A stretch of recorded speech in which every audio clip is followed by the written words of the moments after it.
Williams-Sonoma is one of the top retailers in the world, with popular brands like Pottery Barn and West Elm, among others. With an annual revenue of more than $8 billion, the company's been outperforming its peers, with many struggling due to the reduced consumption power. Williams-Sonoma entered India in a partnership with Reliance Industries in 2018. West Elm opened 2 new stores in India last year, and Pottery Barn, which is a major revenue driver for the company, made an online launch in July of this year. Laura Alber has been the CEO of Williams-Sonoma since 2010, and under her leadership, the company's earnings and share price has grown nearly tenfold. So what's next for Williams-Sonoma, and where does India figure in its plans for growth? Joining me now is Laura Alber, the CEO of the company. Laura, always a pleasure. Many thanks for joining me here on CNBC-TV18. I want to start by talking to you about the outlook for growth, Laura. In your earnings call for the second quarter, you said you're just not seeing what others are talking about. It's an increasingly different macroeconomic environment, inflation at multi-decadal highs at this point in time, and that's squeezing consumer spending and consumer wallets. But that's not being reflected in your performance, at least for now. How have you managed? I think it's a lot about innovation. We have incredible brands, and we bring specialized services, design services to our customers, so we help you decorate your house. But also, we're always staying relevant to consumer trends and lifestyle trends, and each of our brands has very specific growth plans that they're executing against, and that's really giving us more growth than I think our peers are seeing. And you feel confident of being able to achieve that $10 billion target that you've set out for yourself by 2024? Absolutely. Laura, let's talk about India. You're in a partnership with Reliance Brands. You've opened 2 stores in Mumbai, and of course Pottery Barn has gone online as well. Both from a consumption perspective, from a growth perspective, as well as a sourcing perspective, where does India stack up for you in your plans? We've been doing business through sourcing in India for decades, and it's one of our favorite places to do business because of the incredible designs that are done here. And so I'm thrilled that we can bring our complete lifestyle brands to market in retail format, but also online, which is really an incredible option for consumers around the world. And it's interesting that people are, from California to Mumbai. We were in Dubai the other day as well. The same design trends are happening around the globe. And India has just boomed in terms of its growth. And so it's a perfect time. We are so thrilled to be here. I'm in Mumbai now, and I just saw our West Elm store, and I couldn't be more proud. So what kind of expansion do you believe you are going to deliver on here in India, given the potential of the market and given the growth opportunity? There is plenty of headroom at this point in time. You've just gotten started. What kind of expansion plans have you chalked out? Sure. We have 2 West Elm stores. We're about to open Pottery Barn and Pottery Barn Kids. And, there's many great cities that we are going to bring our brands, and we have our websites up. And that's, as I said, that's really complementary. We see that the multi-channel cross-brand shopper is the most valuable because people have many different things in their home. And so we want to be able to have you research online, go to our stores, use our design services, and then, go to the other brands. And that's a really huge opportunity. How big it can be, I don't know, but I think it's going to be a real game changer in the home furnishings industry. For India, because it really, there isn't anyone else doing what we're doing. As you go around the market, you see, people doing single categories. There's some accessories, but you don't see people bringing it together in a lifestyle format like we're doing. And I think it really gives consumers confidence when they shop to be able to see full lifestyle settings, the bedroom, the living room, and then, to have that design help, they can actually go to their homes and help them put together these products in their own homes. So I think it's going to be incredibly successful. We're off to a super start, and we've just begun. Something that as you pointed out, began many, many decades ago was sourcing from India for your brands globally. Can you leave me with the value of what you are sourcing at this point in time? And given the opportunities that you see, as well as the, what we are seeing, a global sort of reshaping, realignment of supply chains, are we likely to see you source more from India? I hope so. We started with textiles, and we've moved from pillows and bedding and drapes now to doing incredible furniture. We've always had a big rug business here as well, but we are seeing so much innovation in this market, and we can use any type of wood substrate now, and mixed materials are a real specialty here to bring iron in with the woods for furniture and accessories. And so there's such a huge opportunity to continue to grow here. And as I said, it's just an amazing creative community of designers. I'm just always in awe when I come and see how they interpret our trends. They'll see what we're doing. And actually, funny story, the head of our design, our chief design officer, is an Indian woman named Monica Bhargava, and she grew up here in Delhi. And she has been the head of our design for a long time now. But just to show you how connected we are to this community, Monica has been the leader in design for the global brands for a long time now. Well, it's nice to see that Indian connection. But Laura, I want to get a sense from you on what you're picking up in terms of trends at this point in time. For now, you haven't seen an impact on account of the sort of shrinking wallet size yet on your business, but we are, at least in the FMCG business, starting to see a little bit of down trading. We are starting to see discretionary spends come off. Anything that you're concerned about? Any signals that you're picking up from the market at this point in time? Yeah, we did our earnings recently. We did say that sales have moderated from last year, of course. I mean, that was a very unique time with the pandemic and everyone stuck at home, and we got an outsized portion of their wallet, but we're still growing, and that's exciting.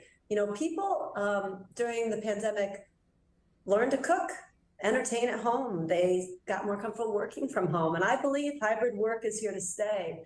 And so as you spent more time in your home, that environment became more important to you. And so you started to improve things. And at the time, if you think about it, you just bought whatever you could.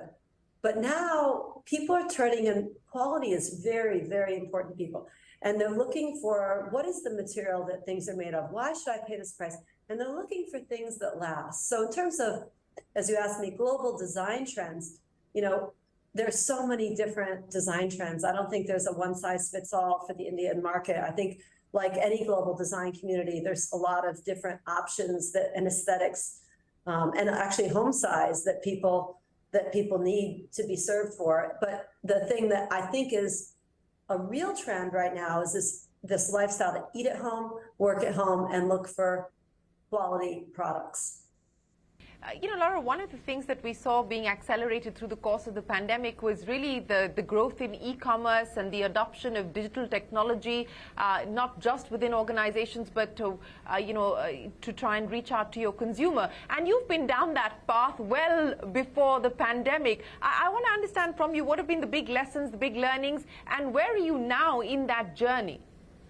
Yeah, so, in our United States business, we're close to 70% e-commerce as a percent total for the total corporation. And our stores are, incredible experiential places that people love to go to. And I actually believe the stores, as the face of the brand, give the consumers the trust to buy furniture online because they've seen the product, they see how beautiful it is.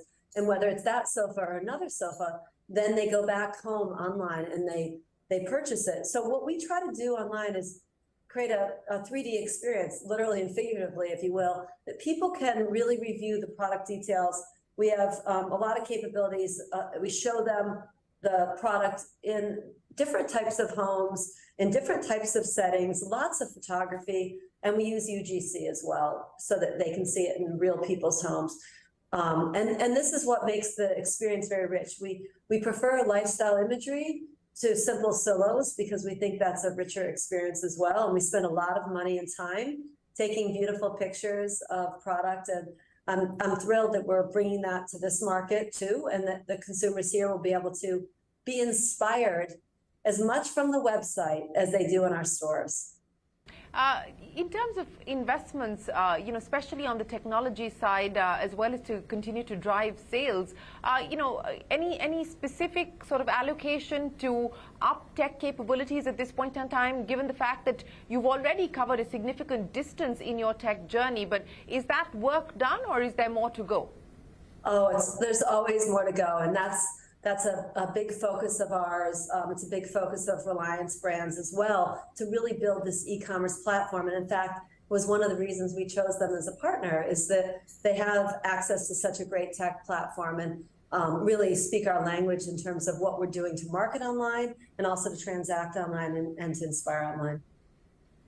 So, Laura, if I could ask you,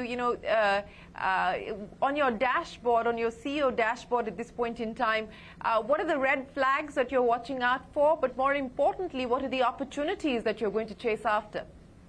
In terms of our global expansion, we see a lot of opportunity in e-commerce, as we talked about, and also in just continuing the experience in our stores and giving services that others don't offer. In each of the brands, there's a roadmap, there's a parade of innovation that's happening in each of our brands. It's so exciting. And we've launched amazing collaborations in the US market. We're going to do the same in the Indian market. Just very excited about these cool collaborators who are going to work with us. And then at the same time, just making the delivery experience seamless to the customer so that the whole thing is a wonderful experience and not a difficult one. Laura, I'll end by asking you, through the pandemic, we've seen so much change. I mean, the workflow and the workforce have seen fundamental changes, and in many cases, perhaps to an extent, irreversible changes. But from a consumer experience perspective, especially with your experience of leading this brand, what do you believe will be the trends to watch out for, not just in the way that the consumer is engaging with your brand, but more importantly, the problems that you hope to solve for in the future? Our mission is to enhance people's lives at home. I mean, it's a big, lofty goal, right? So we want to do good in the communities where we do business, and we work really hard to lead in sustainability. So we're one of, on the top Barron's list of sustainable 100 companies, with only home furnishings company on that list. I'm very proud of the work that we're doing with our vendors and with our supply chain around the world to create a greener future. This is very important. Also, diversity, inclusion is a key part of what we do. We have some of the leading gender diversity numbers that you'll find anywhere. We've won a lot of awards for that. And we want people to, be able to excel no matter who they are and where they're from or what their gender is. And this is a really key aspect of our culture is being generous and inclusive. And we walk the walk, and we are very proud to continue to set an example and hopefully lead in these areas. That said, there's always so much work to be done. So I'm not saying we're perfect, but this is very important to me, is to continue to leave a legacy that makes the world a better place because we did business in it. Speaking of making the world a better place and bridging the gap, there's a large gap that needs to be bridged when we talk about gender parity, Laura, and I know that this is an issue that you're passionate about. You just spoke about making the organization a lot more diverse and inclusive, and unfortunately, we haven't seen the needle move much on this issue globally. So what has worked in your experience? If I were to ask you about the top 3 things from your playbook to make the organization more diverse and inclusive, what's worked? I think, being optimistic about it is a really important posture, is to say, what you just said, what's worked versus what's not working. I think that's a wonderful approach. And, we try to set an example of leading with excellence versus anything else and putting talent ahead of everything else. And this is also something we share with our partners around the world, is this attitude, which I think is really good for business. It's a game changer, because why would you want to cut out 50% of the population and their talent if you don't see the talent. And so we've reached these numbers over a long period of time, so much so that it's really ingrained in everything we do. And, you know, it's important to talk about because I know other companies are not there, but I believe that as we continue to put women, you know, and different types of women forward and have them talk about leadership like we are today, I think that sets a great example for young women around the world to say, I can do that, I can relate to her, I can see myself in that role. Well, I think you do that for a lot of women. Laura, it's been an absolute pleasure. We wish you the very best of luck with your plans here in India. And, you know, it's great to have you here. Thanks very much for joining us on CNBC TV 18. Thank you. I really appreciate you. Thank you.